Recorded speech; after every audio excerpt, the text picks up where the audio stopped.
All right, well, good afternoon, everybody. Mr. McGinnis here, your friendly neighborhood principal. I'm happy to talk with you today. And for everybody watching from out in on our studio audience, today is Hawaiian Day, so this is the reason for my Hawaiian shirt today. I'm here as I have been visiting all of our English classrooms to talk to you about the Wildcat Way, some student expectations, and some things that we expect out of all of you, students, and some things that you can expect from us as the adults. So, I appreciate your eyes and ears and your attention. Let's get started. First important three things I want you to recognize and understand are the 3 R's.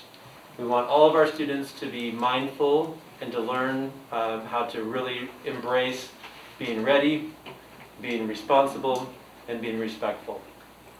Ready might be different for each one of you. You might have a different definition for what ready means, but I want you to think about it in 2 sort of contexts. One is the physical readiness. So Chromebook charged, books ready to go, homework done, pens and pencils ready to go, like all the physical things you need for the day, right? The other part of that is the mental and emotional readiness. So I'm ready for the day, I'm ready to learn, I'm ready to be a good student, I'm ready to interact and engage and be a good partner. I'm ready to ask questions, I'm ready to participate in my classes. That's that emotional readiness that I want you to be thinking about, okay? Responsible, you're all freshmen, so you're 13, 14, 15 years old. You already know how to be responsible. We're going to trust you to do your job on campus, to go about your day. I want you to know that we start with that level of trust. Okay? We're here to support you. We're here to provide redirection and support if necessary. But in the beginning, you are responsible. I want you to know it starts with you, right? I can't walk around and make sure you do your job. You need to do that. The other part of responsibility is being responsible for yourself and your actions. We all make mistakes. Everybody does. It's part of being a human being. How you respond to it is really important. So if you and I are interacting and I hurt your feelings for some reason, I say something that wasn't kind or I do something that wasn't kind, it's my responsibility to think about that and fix that. So I need to come back to you and say, hey, look, I'm really sorry about that. I didn't mean to say it that way, or it didn't come out as I intended. I'm really sorry. That's a responsible action for me. So I want you to be thinking about how you can be responsible, not only for your own actions, but how you are impacting other people on campus and in your life. And the last one is respectful. Everyone will have their own unique definition of what it means to be respectful, but I want you to think about it in perhaps this way. Treating others the way that you would like them to be, the way that you would like to be treated. That's a pretty simple definition. When I was a kid, my mom told me, hey Kirk, if you don't have anything nice to say, don't say anything at all. That's part of my definition of being respectful, okay? I can imagine everybody in this room, at some point in your life, you've had someone say or do something that's hurt your feelings. Remember how that feels, remember that emotion, and make sure that you're not doing that to other people. That's the way of being respectful. I'm going to guess and imagine that the better we get at being respectful, both in this classroom and on this campus and in our community and in our world, we'll start to see human beings interacting with each other in a much more conscientious and polite manner. And maybe we'll see less things happening in our world. Okay? So the 3 R's, I want you to understand those and embody those throughout your day here on our campus. In all of your classrooms, there's a poster that looks like this. This is the Wildcat Way poster. It's also up here. And I want to go through them a little bit so that there's some clarity and understanding about them. Make learning your #1 priority. Learning in all ways, academic, social, learning from your peers. I learn something new every single day, even at my old age, right? Okay?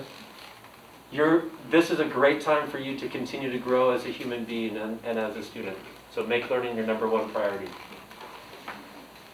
Be in the class before the tardy bell, okay? You probably figured it out by now. The first bell you hear is finishing up one of the first activities, so finishing up the period before. The next bell is the time that you need to be in your next class ready to go. You have a 5-minute passing period, so when you're done with one class, you gotta move to get to the next class, okay? It's not time to hang out and talk with your friends. I need you to be walking and talking. I need you to be getting into the class so that you can get started, so we can use all the time that we have with each other. Take charge of your preparation. That's sort of like the being ready that I was talking about, and being responsible. So be ready for class, ready to go. Turn in authentic work. Enough said on that, I think. That's pretty clear. Do your own work, not your neighbor's work. Don't let them do the work and then give it to you and then you copy it over onto your paper. That's not honest. Okay? Give yourself the benefit of doing the hard work ahead of time. It's going to be a life skill that will help you be successful as you grow older. Respect yourself and others. No profanity, no derogatory language. I think that's pretty common sense. We all know that it's not okay to cuss at school. It's not okay to cuss in most situations, if at all. But I want to draw your attention to the last part, is the derogatory language. One of the things that I've heard on campus is the use of language, name calling and things like that, that is hurtful, that is unkind, that's divisive, that separates, right? So anytime that you are using language that's connected to someone's appearance, their race, their ethnicity, their gender, their identity, their outfit, whatever it happens to be, anytime you're using language that puts somebody down or categorizes them or marginalizes them, it's not appropriate and it's not welcome here on this campus. You have two choices, two responsibilities. One, don't use that language yourself. And the second thing is, if you hear someone else using that language, you need to advocate. You need to talk to that person. If it's one of your friends, say, hey man, that's not cool. That doesn't make me feel good when you use that type of language, especially against someone else that we don't even know, or that's my friend too. That hurts, right? Or speak up to an adult so we can address it. Okay? If you're not comfortable addressing the individual, share it with us so we can have a conversation with them. Okay? That language starts to erode and pull apart at our culture. And so it's our responsibility to work together to make it a positive culture by avoiding that type of language. Okay? The last one is, while you're in classroom, we need you to be engaged with the material, not distracted by your devices. Okay? Use them for the right reasons. Use them for the tools. Like we are providing you with a Chromebook because we know those are valuable tools. But if you're playing video games and on Snapchat and other things during class, that's distracting you from the work that you need to be doing. So give yourself the benefit of removing that temptation and removing that distraction. Use the tools appropriately. This is not just you. This is all of us, everybody. I bet you know adults that have challenges in trying to navigate and balance the use of their own technology. Okay, it's time to be mindful and thoughtful about how you use it effectively. The next is our dress code expectations for us as here at Monrovia High School, as well as in our district. This is not a new dress code policy. This is one that we have in place for a number of years. On the left-hand side are the expectations for all students and adults on campus. Your attire needs to be professional, it needs to be appropriate, it needs to be school appropriate, both in content and also in coverage. So please take a moment to read through the expectations here. I'll be sending this information out to all of you, your students and your families. There's a link here at the end of the presentation that will take you directly to our school board policy. This is not a policy that Mr. McGinnis has created alone in his office. This is something that we as a district embrace If you're out of dress code, it begins with a conversation. We'll bring you to your student center, whether you're at Foothill Center or the Madison Center. We'll have a conversation and we'll make a plan. You know, can we have a change of clothes? Do you have something to change into? Do we need to call home? We'll make a plan with your family so that we can keep those inappropriate items at home in the future, and then we'll move forward. 9 times out of 10, we have one conversation, we learn from it, and we move on, and we get better at that. Okay. The last thing I wanted to just broach with you. I'm sure you're aware that we have this TikTok trend that's been going around where school supplies are getting taken, and yeah, I know you're aware of it. It's actually really not funny because what's happening is it's happening here on our campus, and what we're realizing is that we're spending time and resources and money to try to fix it.